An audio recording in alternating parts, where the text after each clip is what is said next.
자, 월삭은 저는 사실은, 교회 모태신앙은 있었지만, 어렸을 때는 한 번도 월삭에 대해서 들어본 적도 없어요. 월삭이 뭔지도 몰랐고, 얼마 전에, 이렇게, 20살이 넘어서, 그 다음에 이제 사역을 하면서, 월삭과 초하루에 대해서 좀 알게 된 것 같아요. 월삭이 뭘까? 아무도 안 가르치니까. 그러면서 제가 이제 삶의 체계를 쭉 보아오면서, 이 월삭이 중요하구나라는 걸 깨달았어요. 중요하구나. 월삭에 대해서 이제 성경에서 얘기하는 거 좀 한번 좀 볼게요, 일단은. 자, 민수기 28장에서 보면, 28장 11, 12, 13, 14, 15절. 월삭에 대해서 나와요. 초하루가 월삭이거든. The first day of the month. head of the month. 그래서, 히브리어로는 코데시. 로시가 머리예요. 코데시는 달이고. 그러니까 그 달의 머리다. 첫날을 얘기하는 거죠. 초하루. 월삭이라고 하는데. 이 초하루에는 소송아지 2마리 수녀를 쭉 이제 번제를 드리고 소제를 드리고 또 전제도 드리고 속제를 드리라 이렇게 얘기가 나와요. 그 초하루에는 또 시편 81편 3절에서 초하루와 보름과 우리의 명제를 나팔을 불지어다. 그러니까 초하루에 이 월삭에 있는 공동체가 이스라엘 공동체가 번제, 소제, 전제, 속제제를 드리고 쇼파르를 부는 그런 날이에요.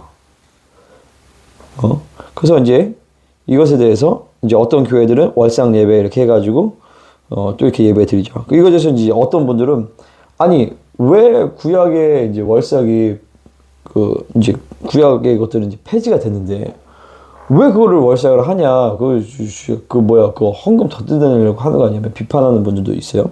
특별히 이제 그분들이 이제 그 근거로 하는 말씀이 골로새서 2장 16, 17절. 그러므로 먹고 마시는 것과 이거는 이제 코셔 이런 걸 얘기하는 거죠. 절기나 초하루나 안식일을 이유로 누구든지 너희를 비판하지 못하게 하라. 이것들은 장래일의 그림자이나 몸은 그리스도의 것이니라.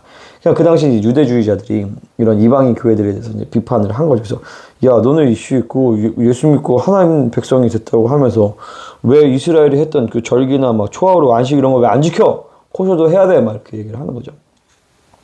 이런 거 비판하지 못하게 하라는 거죠. 그러니까 쉽게 얘기해서 우리도 마찬가지예요. 월삭 좋아요. 절기, 다 좋단 말이죠. 근데 그거 갖고, 이거 안 하면은 당신들은 진짜 크리스천이 아닙니다. 당신들은 언약 백성에 상실합니다. 반드시 해야 됩니다. 그러면 유대주의자가 되는 거예요. 율법주의로 돌아가게 되는 거죠.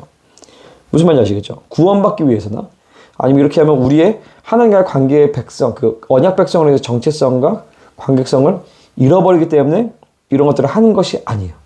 그렇게 이렇게 하면 비판해야 되는 거죠. 근데 중요한 건 뭐냐면, 여기 17절에 이것들은 장래일의 그림자이나 몸은 그리스도의 것이냐 이렇게 얘기한단 말이죠. 장래일의 그림자라는 거예요. 그림자라는 건 뭐냐면 어떤 예표라, 스키아라는 거죠. 예표.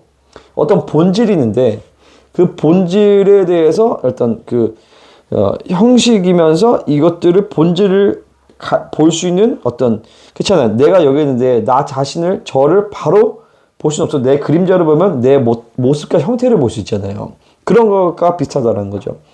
그러면은 이거 무슨 말이냐면은 장래일에 예수님이 오셔서 재림하시고 천년왕국의 때에 초하루나 안식과 절기가 살아있다라는 거예요. 그래서 이사야서 66장 22절 23절에 내가 지을 새 하늘과 새 땅이 내 앞에 항상 있는 것이 너희 자손과 너희 이름이 항상 있으리라. 여호와의 말이니라. 여호와가 말하더라. 매월 초하루와 매 안식일에 모든 혈육이 내 앞에 나와 예배하리라. 천년왕국이 임할 때에 초하루와 안식일 예배가 있다라는 것이죠. 지금은 이스라엘만 드리는데, 그리고 이스라엘과 이런 월삭과 안식일 이런 것들에 대한 중요성을 아는 교회들은 지금도 하지만, 그때는 모든 열방이 다 초하루와 안식일에 하나님 앞에 나와서 예배를 드린다는 거예요. 그러니까 뭐냐면은 이것을 믿음으로 내가 말씀에 근거해서 우리가 초하루와 안식일에 대한 절기나 이런 것들에 대해서 영적인 의미를 깨닫고 믿음으로 그것을 행할 때에 하나님은 그 미래에 있을 그 영적인 효력과 능력과 영적인 실제를 우리에게 실체하신다는 거예요. 여러분 보세요. 성만찬이랑 똑같거든요. 성만찬은 빵과 포도주는 여전히 빵과 포도주예요. 그죠? 천주교에서는 뭐라고 믿냐면 화채설을 믿는데 신부님이 이렇게 탁 축사를 하면 그것이 예수님의 몸으로 변화되었다라고 믿어요. 피로 변화되었다라고 믿어요. 그래서 천주교에서는 포도주를 성도들은 못 먹어요. 왜냐면은 성도들이 이렇게 주다가 흘려서 그거 쥐새끼가 빨아먹으면 예수님의 피를 먹는 건데, 그죠? 신학적인 엄청난 문제가 생긴단 말이에요. 영적으로도. 그러니까 이제 빵만 주는 거죠. 근데 화채설이 성경적으로 보면 틀린 말이죠.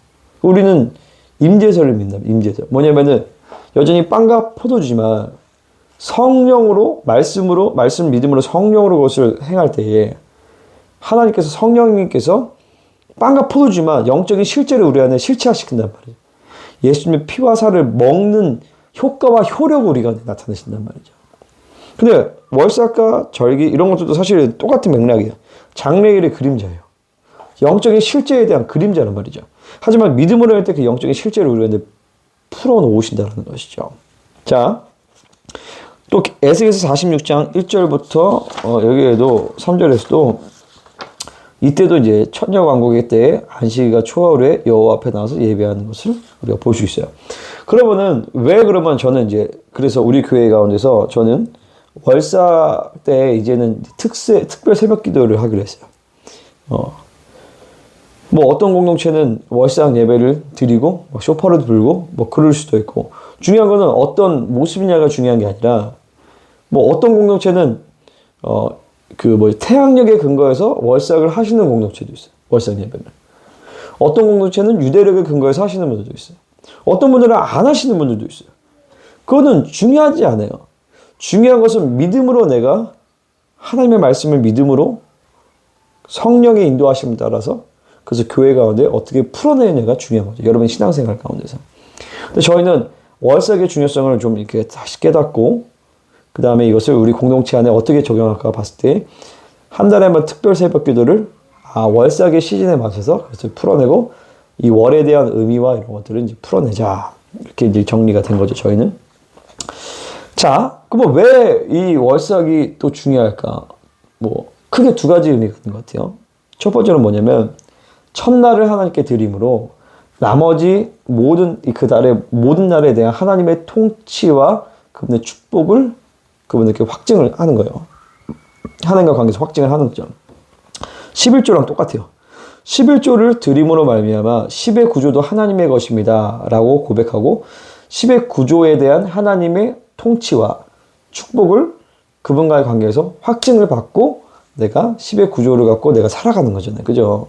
마찬가지로 첫날을 하나님께 월삭으로 드리면서 나머지 날에 대한 하나님의 통치와 축복을 약속받고 나머지 그 모든 날도 여전히 하나님의 것입니다. 내 모든 시간은 하나님의 것입니다 라고 그 앞에 드려지는 시간을 갖게 되어지는 것이죠. 두 번째는 뭐냐면 제가 보기에 제가 느끼기에는 이 월삭은 예언적인 능력이 있어요. 왜냐면 성경의 7대 절기, 봄절기 3개, 여름절기, 오순절, 그리고 가을절기 3개. 이 성경의 7대 절기가 다 예수님의 초림과 재림의 사건에 맞물려 있거든요. 그렇잖아요. 6월절에 주님이 죽으시고, 초실절에 부활하시고, 그리고 오순절에 성령이 강림하시고, 나팔절에 마지막 나팔을 불리고 주님이 강림하셔서 대속절에 모든 것들을 다 이제 마무리하시고 심판하시고, 그다음에 초막절에 이제 주님이 다 천년왕국으로 딱 임하시는 이 절기는 예언적인 능력이 있다고요. 그 절기는 예행 연습이라고 얘기를 해요. 절기는 예언적인 능력이 있어서 그것이 절기 때마다 그 영적인 실제와 하나님의 구속사적인 그 사건들을 우리가 하는데 실체화 시키시는 능력이 있단 말이죠. 근데 중요한 건 그 절기가 유대력 안에 들어가 있단 말이에요. 그러면 그 유대력에 있는 그 월들도, 그 달들도 예언적인 능력이 있다라고 우리는 충분히 유추해 볼 수가 있는 것이죠. 할렐루야. 그 예를 들어서 이 시바늘은 세 번째 달이에요. 이 시바늘은 숫자 3과 관련이 있대요. 왜 세 번째 달이니까. 이 숫자 3은요, 히브리어와 히브리 숫자는 연결이 되어 있는데, 알렙, 벳, 기멜, 기멜, 이 세 번째 그 알파벳이 기멜이에요. 이 기멜은 낙타를 보여주거든요. 이 낙타는 이제 하나님의 모든 풍성한 것들과 그 선물들을 지고 가는 이 낙타, 이런 그림을 우리가 시바널에 볼 수 있어요. 그래서 하나님은 여름에 있을 대추수를 위한 선물을 주시는 시간이 시바놀인 거죠. 그게 샤보옷이거든요. 그게 오순절이에요. 그래서 하나님은 이 샤보옷 때 오순절 때 뭘 주시냐면 하나님의 율법을 주세요. 토라를 주신단 말이에요. 출애굽기 19장에서. 또 뭘 주시냐면은 바로 성령님을 주세요. 엄청난 선물을 인류 가운데 부어주시는 시간이 샤보옷이에요. 그죠? 그래서 이 샤보옷에 요에서 2장에 대한 예언을 베드로가 하면서 만민에게 성령님이 하나님의 영이 부어지는 것들을 예언한단 말이죠. 그것은 요에서 2장의 예언은 오순절 그 성령 강림 때에 완벽하게 이루어지는 것이 아니라 1차적으로 이루어지는 거예요. 그건 왜 그러냐면 요에서 2장을 보면 그것은 재림의 때에 재림 전에 일어난 사건으로 우리가 충분하게 볼 수 있거든요. 그럼 다시 우리는 이 샤봇, 시바날의 시간을 통해서 하나님이 교회 가운데 엄청나게 부어오시는 성령님, 계시의 역사, 모든 풍성함, 추수를 위한 풍성함의 공급의 역사들을 우리는 믿음으로 기대하고 그리고 믿음으로 그것에 대해서 그 계시 안으로 들어갈 수 있는 것이죠. 하나님의 약속을 붙들고. 그러니까 굉장히 prophetic power가 이 월삭 가운데 있어서 그 예언적인 의미를 믿음을 칠 때 하나님의 시간표의 흐름으로 타게 된다라고 저는 보는 것입니다. 그래서 우리가 뭐 어떤 분들이 얘기하는 것처럼 실제로 그렇게 유대주의로 확 흘러가시는 분들이 있어요. 막 그렇게 안 하는 교회들을 막 저급한 교회라고 보고 막 그 수신이 낮다라고 보고 막 무슨 뭐 예수아를 잘 모른다든지 막 그건 잘못되는 거예요. 그 유대주의를 가거든요. 그죠? 뭐 그러든 말든 자기 믿음이에요. 근데 저는 내가 이 월삭에 대해서 삶의 체계를 쫙 정리해 보니까 매일 해드려지는 두 번의 상번제나 상번제 진짜 번제한다는 게 이게 아니에요. 그 의미는 제가 이제 다른 데서 다른 영상에 나눌게요. 그 안식일에 대한 거라든지 절기에 대한 거든지 그 내가 이제 안식일 예배 드리자는 것도 아니에요. 그 저희는 주일 예배 드려요. 그 의미성, 영적인 의미성을 교회 가운데 풀어내면서 중요한 것은 우리 교회와 성도들의 삶 가운데서 예배와 삶이 하나가 되어서 정확한 그 예배적인 삶 그것들이 이루어지기 위해서는 요 네 가지 요소들이 적재적소에 들어가 줘야 된다라는 것이 저는 그것이 제가 정리된 내용이다라는 것이죠. 그래서 이 영상을 보시면 그렇구나 하시는 분들도 괜히 우리 교회는 그렇게 하는데 판단하거나 그러지 마시고 그것이 열려지도록 기도하시고 여러분이 개인적으로 이 월에 대해서 월삭에 대한 그 영적인 의미성과 그 본질을 가져와서 한 달 전체가 하나님의 임재와 말씀 안에 들어갈 수 있도록 그런 하나님의 은혜 가운데 들어가시기를 예수님의 이름으로 축복합니다. 아멘. 궁금하신 거 있으신 분들은 메일이나 댓글로 남겨주시면 좋겠습니다. 그럼 안녕.